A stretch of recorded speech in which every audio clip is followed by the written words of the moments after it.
And our message today is out of Isaiah chapter 31, starting at verse 1, going to verse 5. That's Isaiah chapter 31, verse 1.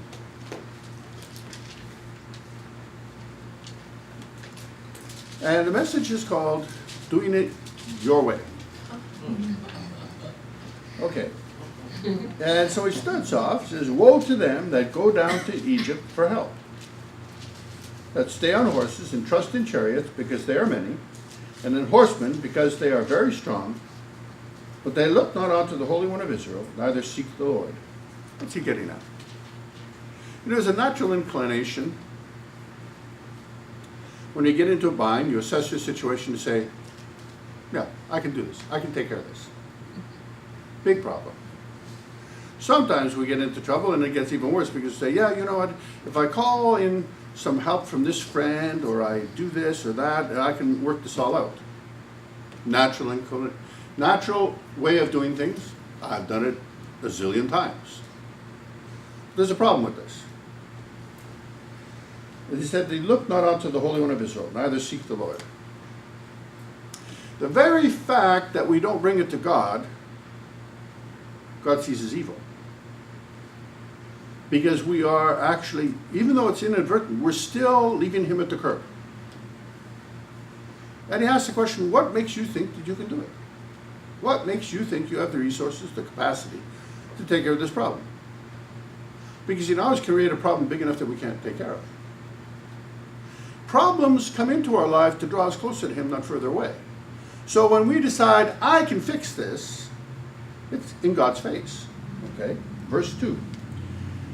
"Yet he, that is God, is also wise, and will bring evil, and will not call back his words, but will arise against the house of the evildoers, and against the help of them that work iniquity."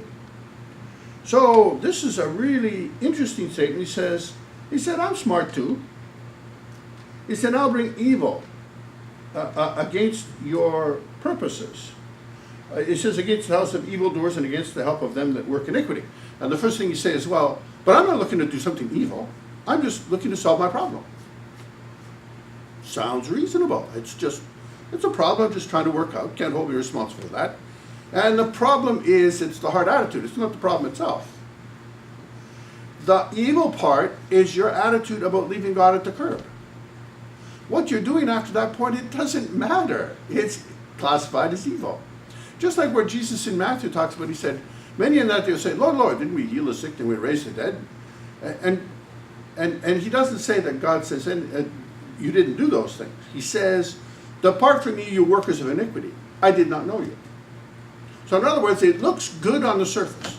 Healing the sick, raising the dead, ministry, and it all looks good. But when you're doing it outside of God, it's all for your own purposes. To feel good, to look good, so that people give you accolades, so, are praising you, all kinds of things like that. But it has nothing to do with God. He says, it's evil. It might look good on the surface, but your heart is what tells the story. And if you're not pulling God into what you're doing, it's all about selfishness. It's all about evil. So he says, I'm going to work against that. You imagine, we kind of think of God just being out there and we're floating around, solving problems, doing this, that, and the other, and he's kind of looking from above saying, yeah, just go play. And it's not like that at all. He's saying, when you decide to do it on your own, he says, I will work against you. But he's my Savior. Yeah, and I'm still doing against him. I'm actually working against his purposes. I'm working against his kingdom by trying to solve the problem myself and not by getting into his presence, seeking his help to solve the problem.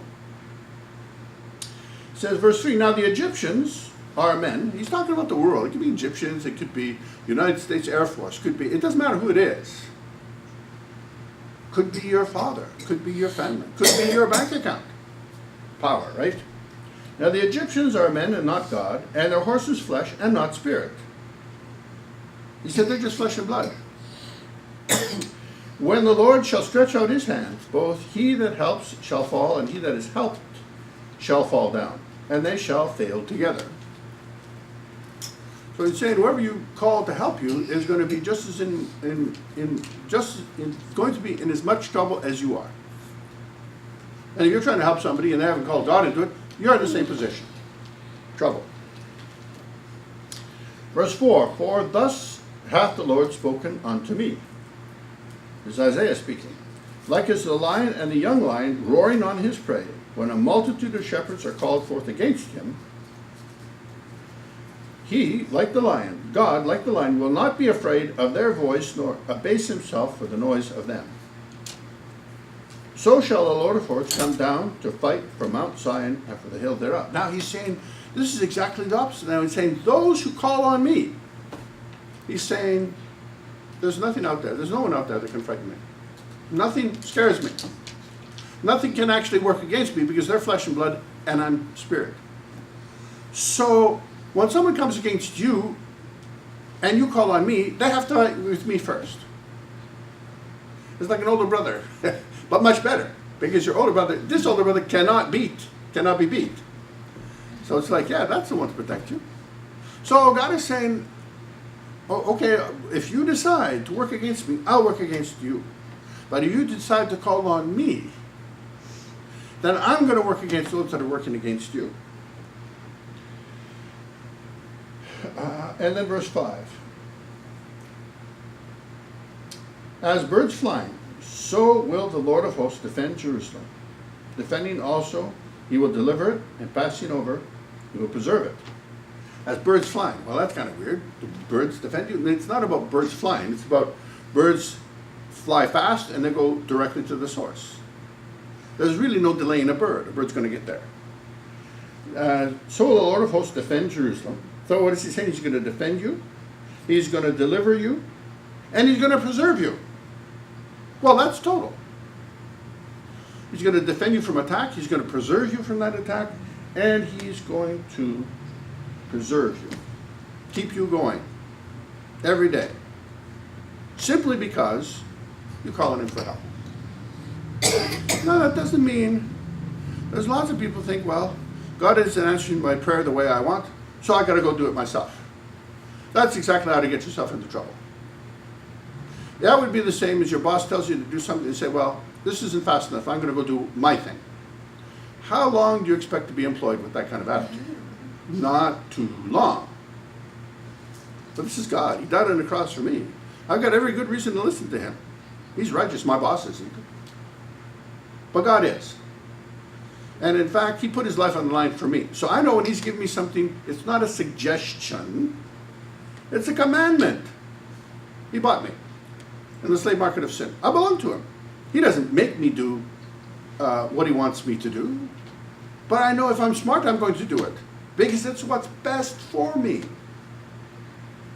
You know, if there was nothing attractive about sin, nobody would do it. But sin promises you short-term gain, and then it gives you the sense of you might not have to pay for it, which of course is a lie. Yeah. The enemy is the father of lies.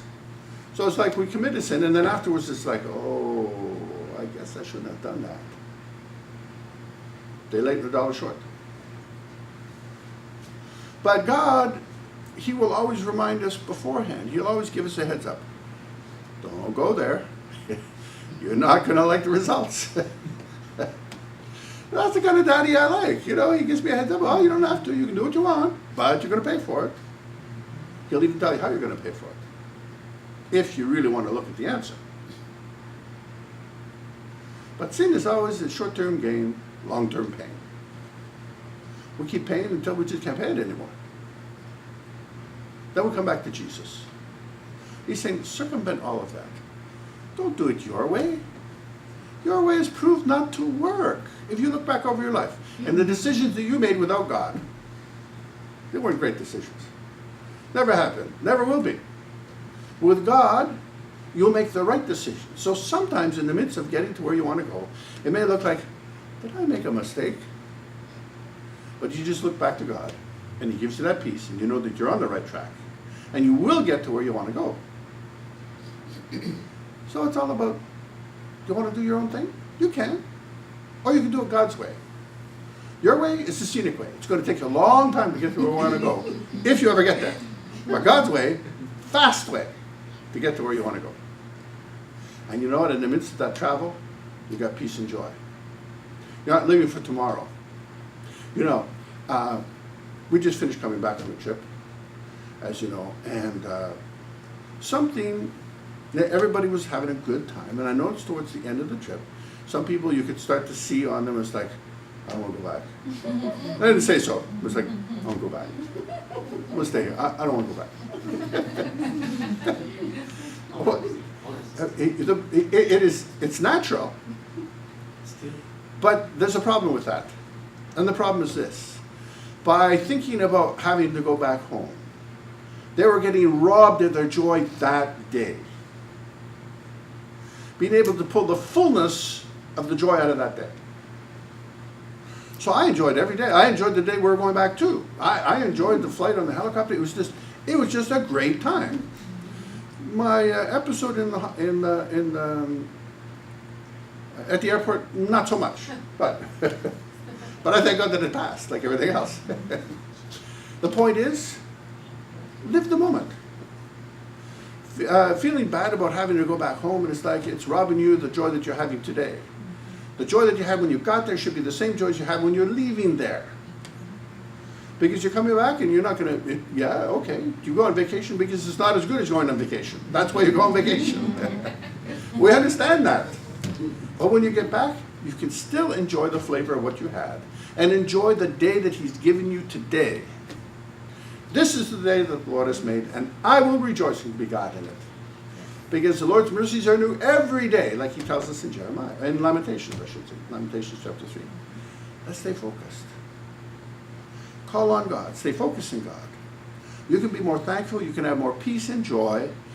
And that's my message today. Yes.